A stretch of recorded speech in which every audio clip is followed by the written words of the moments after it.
Hi, welcome to our channel where we share the most intriguing stories. Mark Jensen thought his move to Greenwood Hills would be a peaceful escape, a quiet home surrounded by lush woods. But when Linda Richardson, the HOA president, decided his land was the perfect spot for a community pool, his sanctuary became a battleground. What followed was a clash of wills, power, and justice that no one saw coming.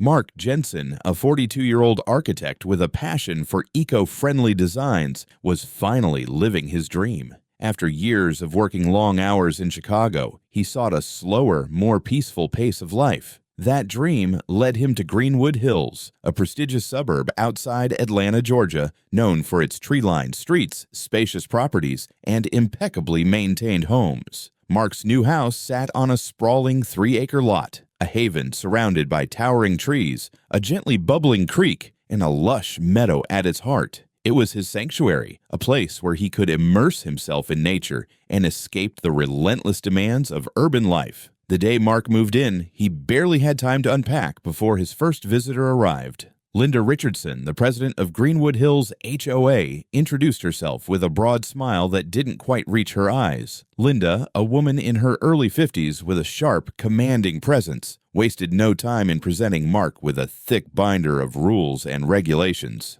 "Welcome to the neighborhood," she said, her tone laced with authority. "Here's the HOA handbook. We take pride in maintaining a certain standard here, and I trust you'll do your part." Mark nodded politely, skimming through the binder later that evening. The HOA's rules were extensive, covering everything from lawn maintenance to the approved shades of exterior paint. He dismissed it as overbearing but harmless. After all, his property, with its thick woods and natural privacy, felt worlds away from the uniformity Linda seemed to enforce. Weeks turned into months, and Mark settled comfortably into his new life. He spent mornings walking the trails on his property, evenings sketching designs in his sunlit home office, and weekends hosting small gatherings for friends and neighbors. For the most part, he kept to himself, avoiding the drama that sometimes brewed within the HOA. He noticed Linda at community events, often surrounded by a small group of residents who seemed as eager to please her as they were to avoid her disapproval. Everything changed during an HOA meeting one crisp spring evening. Mark, attending out of curiosity, listened as Linda unveiled her ambitious plan, a community recreation area. Her vision included a state-of-the-art swimming pool, a patio with barbecue grills, and rows of sun loungers, all surrounded by a wrought iron fence. The proposal was met with polite nods, but Mark noticed a few wary glances exchanged among the attendees. "This project will elevate the value of all our homes," Linda declared confidently. "A shared space for families to gather and enjoy themselves is exactly what Greenwood Hills needs." Mark couldn't deny the appeal of a pool or a shared space for neighbors, but something about Linda's enthusiasm felt off. The cost? The location? He didn't ask. Until a few days later, when walking his property, he discovered bright orange surveyor's stakes dotting the edges of his woods. At first, he thought they must have been placed by mistake, but their precise alignment told a different story. When Mark knocked on Linda's door to ask about the stakes, she greeted him with the same too-bright smile. "Oh, that's just for the community project," she explained casually. "Your property has so much unused space, Mark. It makes perfect sense for the recreation area to go there." Mark's shock gave way to anger. "Linda, that's my land," he said firmly. "You can't just decide to build on it." Linda waved a hand dismissively. "Mark, the HOA's goal is to improve the community for everyone. This project benefits all of us, and I'm sure you'll come around. Besides, that section of your property is just trees and weeds. It's practically wasted space." Mark left the conversation fuming, but determined. His sanctuary was under threat, and Linda's casual disregard for property lines made it clear she wouldn't back down easily. It was the beginning of a conflict that would pit Mark's dedication to his land against Linda's relentless vision for control. The morning after Mark's tense conversation with Linda, he stepped out onto his deck with a cup of coffee, hoping the cool breeze and chirping birds would soothe his frustration. Instead, his peaceful moment was interrupted by the low rumble of machinery. He squinted toward the edge of his property and froze. A small crew had arrived, unloading equipment and materials near the freshly placed surveyor's stakes. Mark set his coffee down and strode across the lawn. "Excuse me," he called out, his voice sharp with disbelief. The workers turned, their shovels and stakes momentarily stilled. "What are you doing on my property?" Before they could answer, Linda appeared from the direction of her own house, clipboard in hand and an air of authority about her. "Good morning, Mark," she said brightly, as if they were old friends meeting by chance. "Just getting started on the community recreation area. Isn't it exciting?" Mark's jaw tightened. "Linda, I already told you this is private property. You can't build anything here without my permission." Linda sighed, her smile faltering just slightly. "Mark, I understand your concerns, but this project is for the good of everyone. We held a vote, and the HOA board approved the plans. You'll see. It'll be wonderful for the neighborhood." "Your vote doesn't change the fact that this is my land," Mark snapped. "I don't care what the HOA decided. This is illegal, and you know it." Linda's expression hardened. "Mark, as HOA president, I've overseen dozens of projects. I know what I'm doing. Besides, you're not even using this part of your property. It's just trees and brush. If you'd rather talk this over with the board, we can schedule a meeting." Mark could feel his pulse pounding in his ears. "No meeting necessary. This is trespassing. Get off my property now, or I'll call the police." Linda's eyes narrowed. "If you want to play hardball, be my guest," she said, her tone now icy. "But you should know that obstructing an HOA-approved project could have consequences. There are plenty of rules you might not even realize you're violating. I'd hate for you to face unnecessary trouble." Her veiled threat was clear, but Mark wasn't intimidated. He returned home furious but resolute and immediately contacted a lawyer. By the next morning, Linda had received a formal cease and desist letter warning her and the HOA to stop any work on Mark's property. For a few days, it seemed like the letter might have worked. The equipment disappeared, and the workers stopped showing up.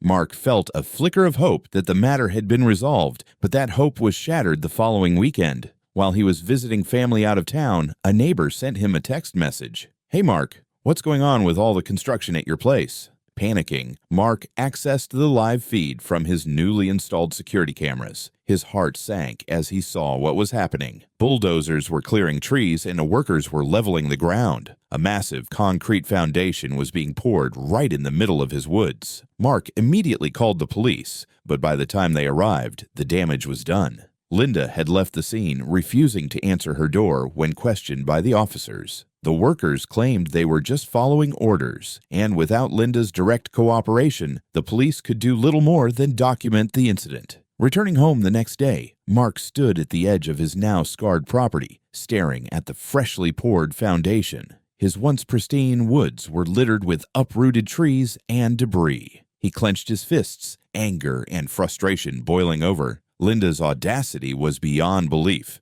Not only had she ignored his explicit refusal, but she had also escalated her actions, betting on the idea that once construction had progressed far enough, Mark would give up. But Mark had no intention of surrendering. Instead, he took the fight to the next level. He filed a lawsuit against Linda and the HOA, citing trespassing, destruction of private property, and unauthorized construction. His lawyer worked quickly, filing for an emergency injunction to halt any further development. Meanwhile, Linda continued to spread her narrative to the community. Flyers appeared in neighbors' mailboxes accusing Mark of being selfish and anti-community. At the next HOA meeting, she passionately defended the project, claiming it was a vital improvement for Greenwood Hills. Mark knew she was rallying support, but he wasn't about to let her control the narrative. Armed with his property deed, survey documents, and evidence from his cameras, he began talking to his neighbors directly, explaining what had really happened. Some were sympathetic, while others seemed wary of crossing Linda. The battle lines were drawn. Mark was determined to protect his land and his rights, but Linda was equally committed to her vision of the community recreation area, no matter the cost. The conflict was no longer just about a patch of land. It had become a fight for control, principles, and the very nature of what Greenwood Hills would stand for. The courtroom was packed with members of Greenwood Hills, all eager to witness the showdown between Mark Jensen and Linda Richardson. Mark sat at his table, calm but determined, flanked by his lawyer, Susan Gray, a sharp attorney known for her expertise in property law. Across the aisle sat Linda, her carefully maintained composure masking the pressure of the growing accusations against her. The stakes were high. Mark was suing for trespassing, destruction of private property, and unauthorized construction, while Linda was defending not only her actions, but her position as HOA president. The session began with Mark's team presenting the evidence. Susan laid out the case methodically, starting with the survey maps and property deed that clearly marked the disputed land as part of Mark's 3-acre property. She followed with security footage showing workers entering and operating on his land without permission, as well as photos of the destruction caused by the unauthorized construction. Your Honor, Susan concluded, pointing to a photo of the concrete foundation, this is not a misunderstanding or a minor oversight. This is a deliberate and repeated violation of my client's property rights. Linda's lawyer, a polished and smooth-talking man named Alan Reese, rose to her defense. He argued that Linda had acted in good faith, believing the land to be part of the HOA's communal space due to historical usage by residents. He painted Linda as a dedicated community leader who had simply made an honest mistake while trying to improve the neighborhood. But Susan was ready. An honest mistake doesn't explain why construction continued after my client explicitly denied permission and issued a legal cease and desist letter, she countered. Nor does it justify the destruction of nearly an acre of wooded land on private property. The judge, a no-nonsense woman with decades of experience, turned her attention to Linda. Mrs. Richardson, as the president of the HOA, you are presumably familiar with the property boundaries and rules governing land use. Is that correct? Linda hesitated. Yes, Your Honor, but the boundaries can sometimes be unclear in practice. Susan seized the moment. Unclear, Mrs. Richardson. Yet, as president, you've issued violations for fences being mere inches over the line. Surely someone with your attention to detail would understand where Mr. Jensen's property begins and ends. The room murmured, and Linda's face flushed. Still, she doubled down. I acted with the community's best interests at heart, she said. The recreation area is for everyone, and Mr. Jensen's land was the most logical choice. The judge raised an eyebrow. Logical or not, it wasn't your land to use. The law is clear. Property lines exist for a reason. You cannot simply override them based on perceived utility. Linda's legal team shifted uncomfortably as the judge reviewed the documentation. After hours of arguments and testimony, including statements from the workers and HOA board members, it became apparent that Linda had knowingly pushed forward with the project, hoping that the momentum of construction would force Mark into compliance. But the most damning moment came when Susan introduced a piece of evidence Linda hadn't expected, a printed email thread. It was a conversation between Linda and a contractor where she explicitly instructed them to move quickly because legal pushback is inevitable. The courtroom fell silent. Mark glanced at Susan, impressed by her thorough preparation. Linda's lawyer scrambled to object, but the damage was done. The judge leaned forward. Mrs. Richardson, this email suggests you were fully aware that your actions were not authorized. Do you have an explanation for this? Linda stammered, her confidence visibly crumbling. I didn't mean... The judge cut her off. It is clear that you knowingly violated Mr. Jensen's property rights. Your position as HOA president does not grant you immunity from the law. This court finds in favor of the plaintiff, Mr. Jensen. The relief on Mark's face was palpable as the gavel struck, but the judge wasn't finished. The concrete foundation and any structures built upon it are to be considered the property of Mr. Jensen under the principle of accession. Furthermore, Mrs. Richardson is ordered to compensate Mr. Jensen for damages, including the removal of trees and the legal costs incurred. Linda's face turned pale as the implications sank in. Not only had she lost the case, but she had also effectively handed over a partially built recreation area to Mark. After the ruling, as people filed out of the courtroom, Linda approached Mark. Her mask of confidence was gone, replaced by a strained smile. "Mark," she began, her voice unsteady. "Surely we can come to some kind of arrangement. I can pay you for the land or—" Mark cut her off, his voice firm but composed.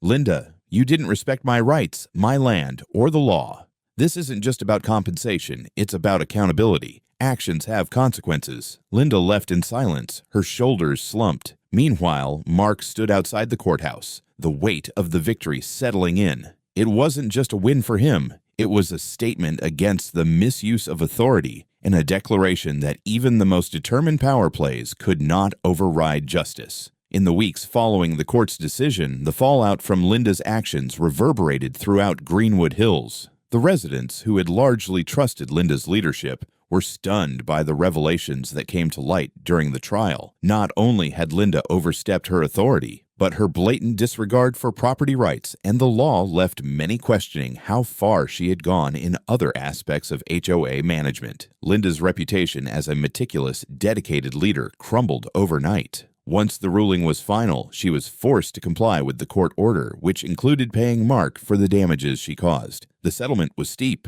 The cost of clearing the land, replanting trees, and covering all of Mark's legal fees amounted to tens of thousands of dollars. For someone who had prided herself on maintaining control, this financial blow was humiliating. To make matters worse for Linda, the HOA board convened a special meeting where her actions were put under scrutiny. Residents expressed outrage over her unilateral decision-making and the misuse of HOA resources to push her personal agenda. Linda tried to defend herself, repeating her argument that the recreation area was for the good of the community. But the damage was done. A unanimous vote resulted in her removal as president of the HOA, a position she had held for over a decade.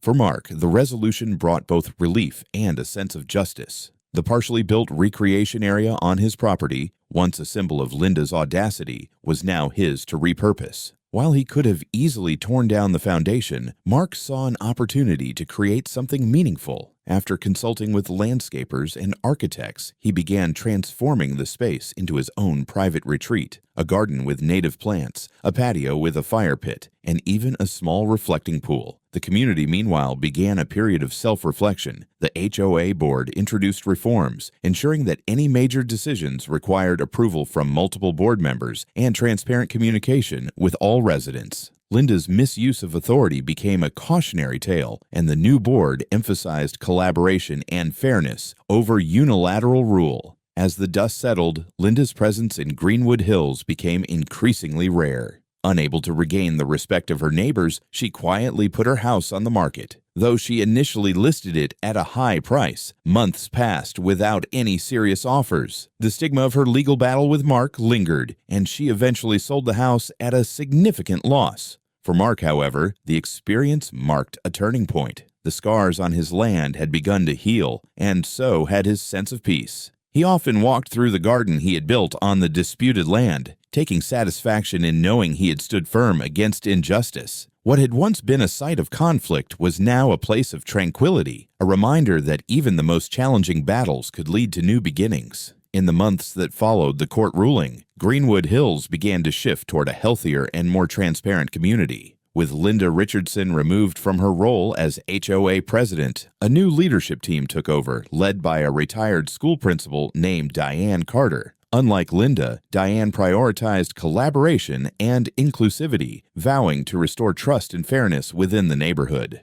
One of Diane's first actions was to overhaul the HOA's decision-making process. New bylaws were introduced, requiring major projects to be approved through community-wide votes, with transparent budgeting and clear communication at every stage. These changes resonated with the residents, many of whom had felt silenced or excluded under Linda's tenure. For Mark, the consequences of the legal victory were both practical and deeply personal. The foundation and fencing Linda had illegally constructed on his land became the starting point for a beautiful private retreat. Mark turned the space into a tranquil sanctuary, blending his architectural expertise with the natural beauty of the surrounding woods. The recreation area featured a small pergola draped in flowering vines, a fire pit encircled by comfortable seating, and a serene reflecting pool framed by native plants. It wasn't just a place for Mark to relax. It became a symbol of his perseverance and a testament to the importance of standing up for one's rights. Neighbors began to see Mark in a new light. At first, many had been wary of him, swayed by Linda's portrayal of him as selfish and anti-community. But as the truth came out during the trial, they realized how much Mark had endured to protect his property. Some neighbors, particularly those who had quietly disagreed with Linda's tactics, approached Mark to express their support and even apologized for not speaking up sooner. As relationships mended, Mark found himself more involved in the community. He began hosting casual gatherings at his retreat, inviting neighbors to share in the space that had once been a battleground. Barbecues, small parties, and even a movie night under the stars became regular events, fostering a sense of unity that Greenwood Hills hadn't experienced in years. Beyond Greenwood Hills, the story of Mark's legal battle gained attention in nearby neighborhoods and even local news outlets. Other residents dealing with overbearing HOA boards reached out to Mark for advice, inspired by his ability to stand up against misuse of authority. He became something of an advocate for fair property rights, sharing his experience in forums and community meetings to empower others facing similar struggles. Meanwhile, the broader community began to reap the benefits of HOA reforms. With Linda gone, the HOA redirected its focus from rigid rule enforcement to fostering a sense of community. Diane introduced initiatives like a neighborhood cleanup day, a community garden, and family-friendly events like picnics and holiday decorating contests. Greenwood Hills slowly shed its reputation as a place dominated by arbitrary rules and became a model of what a well-run HOA could achieve. For Mark, the greatest reward was the transformation of his property. Every time he walked through his newly planted garden or relaxed by the fire pit, he was reminded of how far he had come, not just in protecting his land, but in earning the respect of his community. What began as an unwanted conflict had blossomed into something far greater, a neighborhood that was finally learning to value fairness, transparency, and genuine connection. Linda, however, became a distant memory. After selling her house at a loss and moving to a nearby town, she occasionally resurfaced in gossip but was largely forgotten. Her name was now synonymous with the consequences of overreach, serving as a quiet warning to future HOA leaders. As for Mark, his new space wasn't just a retreat, it was a symbol of resilience and the power of standing up for what's right. It reminded everyone in Greenwood Hills that positive change could emerge, even from the most challenging conflicts. 2 years after the legal battle that changed Greenwood Hills, the neighborhood stood as a shining example of community growth and accountability. What had once been a place overshadowed by rigid rules and overreach had transformed into a harmonious, collaborative environment. The reforms sparked by Mark Jensen's fight not only improved HOA governance but also brought neighbors closer together, fostering a stronger sense of connection and shared purpose. For Mark, the conflict with Linda Richardson became a pivotal chapter in his life. Standing on his deck, overlooking the serene retreat he had built from the ashes of their dispute, he often reflected on how much he had gained. The land, once marred by destruction and tension, had been reborn as a sanctuary of peace and beauty. The fire pit crackled warmly in the evenings, the garden flourished with native plants, and the reflecting pool sparkled under the morning sun. It was more than just a physical transformation. It was a testament to resilience, justice, and the power of standing firm against adversity. In the community, Mark was no longer viewed as the outsider who resisted progress. Instead, he had become a respected figure, known for his principled stance and his role in bringing positive change. Neighbors who once kept their distance now sought his advice or simply stopped by for a chat. The gatherings he hosted in his retreat became cherished neighborhood traditions, reinforcing the bonds that had grown stronger since Linda's departure. The HOA, under Diane Carter's leadership, was unrecognizable compared to its past. Decisions were made transparently with input from residents, and the focus shifted from rigid enforcement to fostering community spirit. The board introduced popular initiatives, including neighborhood barbecues, cultural festivals, and even a scholarship fund for local students. Greenwood Hills had evolved into a model of how an HOA could support its residents rather than dominate them. Linda, on the other hand, had faded into obscurity. After selling her house and leaving Greenwood Hills, she attempted to reestablish herself in another community, but struggled to shake the shadow of her actions. Occasionally, stories about her would surface in passing, but for most of Greenwood Hills, she was little more than a cautionary tale about the dangers of unchecked power and the importance of respecting boundaries. Mark's journey became a story he was often asked to share, both within Greenwood Hills and beyond. At community meetings in other neighborhoods, he recounted how the fight to protect his land had turned into a broader mission for fairness and accountability. His experience empowered others to stand up to overreach, inspiring a ripple effect in communities facing similar struggles. Despite the challenges he had faced, Mark felt no lingering resentment. Instead, he saw the entire ordeal as a necessary catalyst for transformation, both for himself and for Greenwood Hills. His retreat wasn't just a personal victory, it was a symbol of the potential for justice to prevail and for communities to grow stronger through adversity. As the seasons passed, the retreat evolved alongside its owner. Mark added new features over time: a trellis covered in blooming wisteria, a small outdoor kitchen for hosting guests, and a stone path winding through the woods. The space became a favorite spot not just for Mark, but for neighbors, friends, and even visiting family. One evening, as the sun dipped below the horizon and the fire pit glowed softly, Mark sat surrounded by his neighbors. Laughter echoed through the trees, and the warm light reflected off the pool's surface. In that moment, Mark felt a profound sense of fulfillment. What had begun as a bitter conflict had ended with unity, growth, and a thriving community he was proud to call home. Greenwood Hills was no longer just a place where he lived. It was a testament to the power of resilience, accountability, and the strength of a neighborhood that had learned to stand together.